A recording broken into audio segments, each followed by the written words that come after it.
Welcome to Digital Content, a MindWires professional development series. In this episode, we'll look at the relationship between content and data. Usually when we talk about data, we mean statistical information about how students learn and how they relate to the technology, the number of clicks, or the time spent on a particular screen. But in this episode, we're going to take a different twist on the topic of educational content and data. We're going to be talking about content as data. This can be a challenging notion to wrap your head around, so we're going to start with an analogy to something familiar. We're going to look at maps. Maps have been around for a very long time, and it's easy to see why. A map provides the lay of the land. It helps you figure out where you are and how you can get to where you want to go. Over the centuries, as our needs have changed, so have the maps themselves.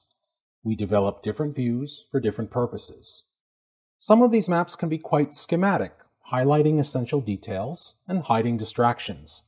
And depending on where our journey is taking us, we might end up mapping features that were previously unimportant or even invisible to us. The surface of the ocean may look to the naked eye like an undifferentiated field of blue, but if you're a sailor trying to cross it, then knowing where the currents lie beneath or where the winds travel above becomes crucial. So we make new maps for new journeys and new needs. In the last decade, there's been a real revolution in this millennia-old technology. Now that maps have been digitized, they not only help us figure out where we are and where we might go, but actually plot a course that gets us efficiently from point A to point B. And the reason that they're able to do this is related to the specific way in which they have been digitized. It is possible to make a paper map into a digital image, reproducing on the screen what you see on the page, but that image, that digital representation of the lines on the paper, doesn't give us anything that we couldn't already get from the original paper map. The revolution came when those lines were translated into machine-readable GPS coordinates.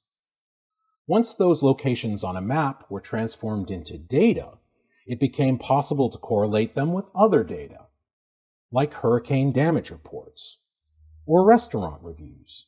Usually when we reach for a map, we don't really care about the map itself. We just want to know how to get somewhere.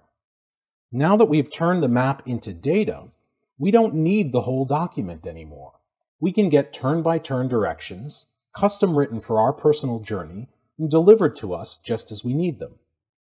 They even respond to the mistakes that we make and help us find our way back on track. They can also help us find places that we didn't even know we were looking for.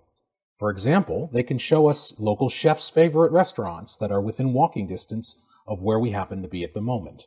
If you think about it, a map is a pretty good metaphor for educational content. We even use that metaphor explicitly. We'll talk about a curriculum map, for example.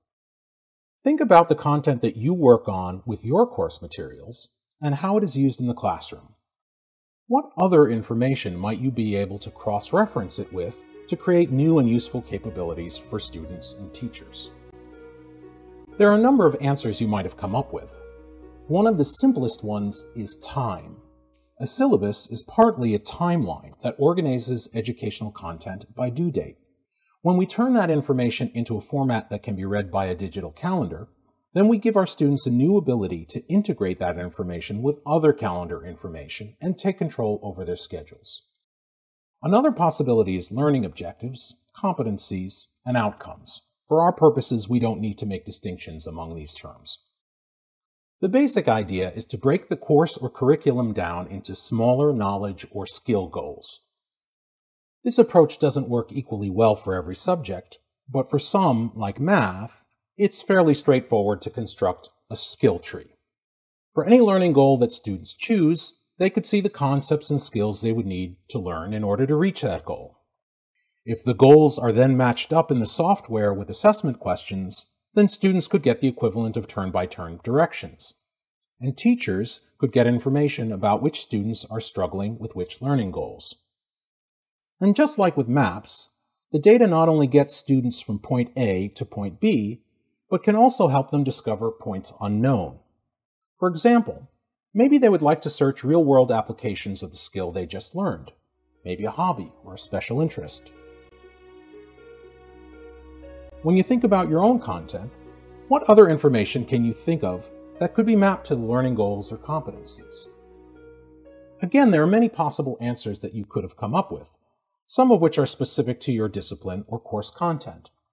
A composition course might index particular grammatical constructions or rhetorical approaches to passages in literature or in famous speeches, showing how they work when applied by a master.